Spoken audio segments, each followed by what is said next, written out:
안녕하십니까. 미디어 80에 오신 것을 환영합니다.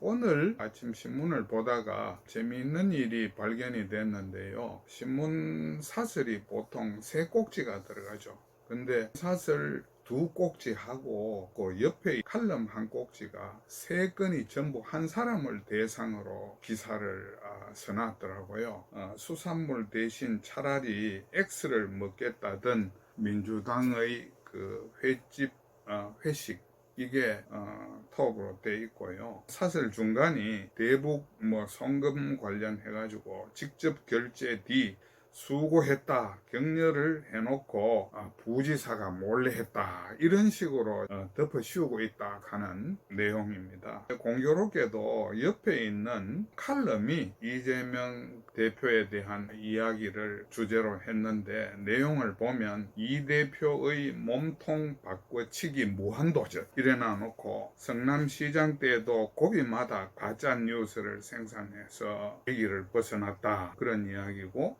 이 대표의 의혹을 상대방 것으로 둔갑시키는 기술 이게 아직도 우리 사회에 통하고 있다는 게 문제다 이런 의견을 적어놨습니다. 참 재미있는 내용들인데 오늘 이런 내용들을 보고 칼럼 주제를 이렇게 잡아봤습니다. 적반하장 명수 문, 김, 이 삼형제 이렇게 잡았습니다.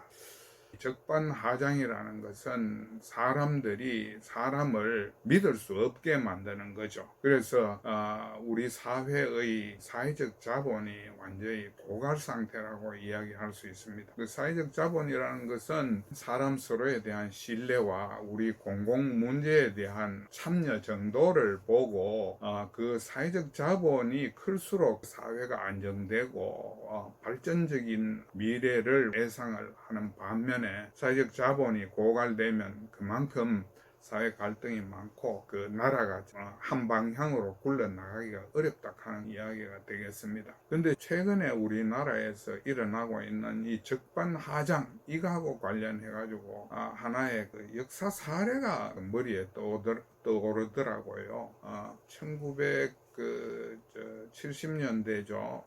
중국에서 문화 대혁명을 할 때 직접 피해자 처형을 당한 사람이 한 500만 명이 되고 그 500만 명을 죽이는데 동원된 사람이 1억 명 정도 되는 걸로 그렇게 이야기합니다. 그러니까 손에 피를 묻히도록 만들어 가지고 모택동이가 국민 전부를 사건의 공범으로 만들었다는 이야기가 되겠습니다. 그래서 문화 대혁명이 있고 난 뒤에 중국 사람들에게 습관화된 버릇이 한 게 나타났습니다. 그게 뭔가 하니까 자기가 믿지 않는 것을 믿는 척 하기 위해서 엄청 노력하더라 하는 그런 내용입니다. 그래서 공산사회의 어떤 특성이기도 한데 거짓말 이런 것들이 횡행함으로 해서 사회 전체가 서로를 못 믿고 그런 척 하게 된다 하는 이야기입니다. 근데 지금 우리 사회에 그런 공산주의의 나쁜 물들이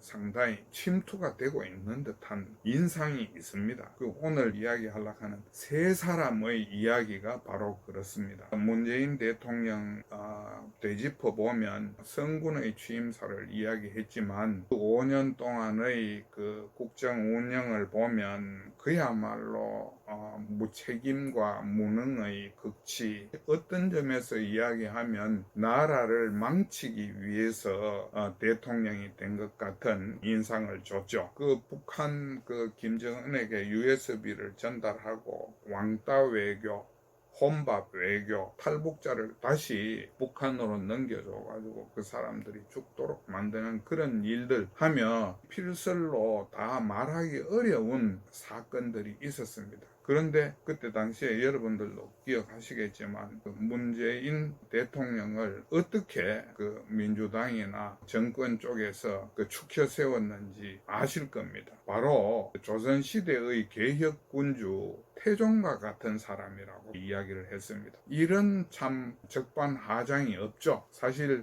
그때 저는 칼럼을 쓰면서 그 기사를 보고 구태여 문재인 대통령을 조선시대 왕에 비교를 한다면 연산군하고 제일 가깝다, 이런 칼럼을 쓴 적이 있습니다. 실제로 이분이 해방 이후 우리 국가 채무 천조 중에 400조를 전부 늘려놨는 거 아닙니까? 그건 참 연산군하고 흡사한 결과죠. 그런데도 불구하고 정권이 끝나고 1년이 넘었는데도 과거에 훌륭한 치적이 뭉개지고 있는 것 같아서 아쉽다는 이야기를 하고 있으니까 참 같은 하늘을 지고 사는데 이해가 안 되는 일입니다. 마찬가지로 김명수 대법원장도 대중교통으로 첫 출근을 해가지고 신선한 느낌을 줬지만 결과적으로 보면 역대 대법원장 중에 그렇게 사법부를 망가뜨린 사람이 없었죠. 국민들이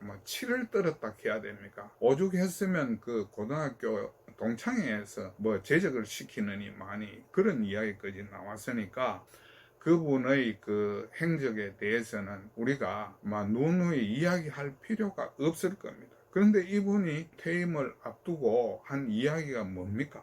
나는 법원 발전을 위해서 많이 노력을 했고 법원이 새로운 문화, 발전된 모습을 보이게 됐다. 지금 이렇게 이야기하고 있습니다. 그러니까 그거를 바라보는 국민들의 그 심정이나 느낌이 어떻겠습니까? 사람들을 이렇게 우롱을 해도 되느냐, 이런 느낌이 많지 않겠습니까? 그 다음에 그 이재명 그 민주당 대표도 마찬가지입니다. 성남시에 최대의 업적을 남겼다라고 이야기했는데 알고 보니까 복마전이었고 또 그 개인 사생활을 보면 형수에 대한 욕설, 형을 강제 입원을 했다느니 주변 사람들이 여럿이 수사 과정에서 죽어나갔다느니 그 다음에 당대표가 되고 난 뒤에 1년여 동안 우리나라 제1당을 그 방탄정당으로 만들었는데 이런 분이 지금 어떤 행태를 보이고 있습니까? 윤석열 대통령을 탄핵한다. 그 다음에 내각총 사퇴하라. 그것도 모질해가지고 최근에는 국방장관을 탄핵하겠다. 이런 식으로 아까 신문에서 쓴 것처럼 자기의 잘못을 남한테 떠넘기는데 명수라는 그 말이 실감이 납니다. 그런데 우리가 지금 이 세 사람을 예로 들었는데 지난 정권 이후에 이런 분이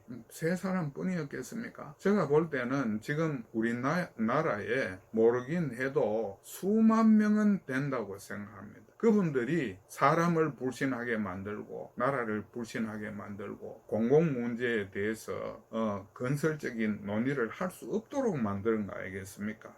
흔히 하는 말로 개 주인을 보면 개를 알 수 있다 했습니다. 개 주인이 그런 그 적반하장의 명수들인데 그 밑에 있는 그 구성원들이야 더 말할 필요가 없는 거 아니겠습니까?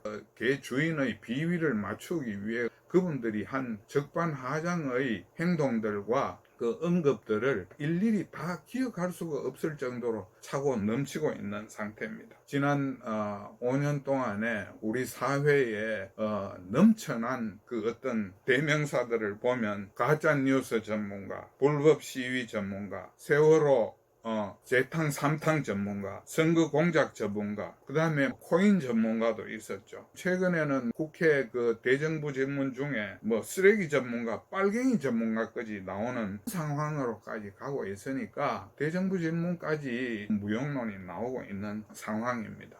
근데 오늘 제가 말씀드린 이 모든 일들이 가리키고 있는 하나의 방향이 있습니다. 딴 곳이 아닙니다. 전부 민주당을 향하고 있습니다. 민주당에서 비롯된 그 나쁜 그 구정물들이 우리나라를 완전히 덮치고 홍수를 내고 있는 겁니다. 그래서 저는 국민과 국가를 오도하고 또 선진 강국으로 올라선 지금의 우리나라를 형편없는 삼류 사류 국가로 만들고 있는 이 정당이 사라져야 또 이 정당 소속원들이 공직에 취임할 수 없도록 만들어야 우리나라가 정상화될 수 있다고 믿습니다. 그래서 제가 늘 말씀드리듯이 윤석열 대통령이 독해져야 된다는 것은 바로 우리 사회의 암덩이 이런 것들을 적출하지 않고서는 우리나라가 정상화될 수 없기 때문에 사상혁명, 그 정치혁명, 문화혁명을 일으켜서 전 정권에서 일어난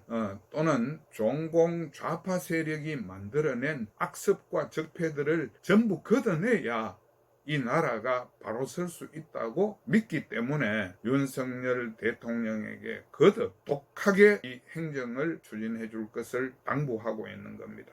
오늘 적반하장의 명수 문, 김, 이 삼형제라는 제목으로 말씀을 드렸습니다. 시청해 주셔서 감사합니다.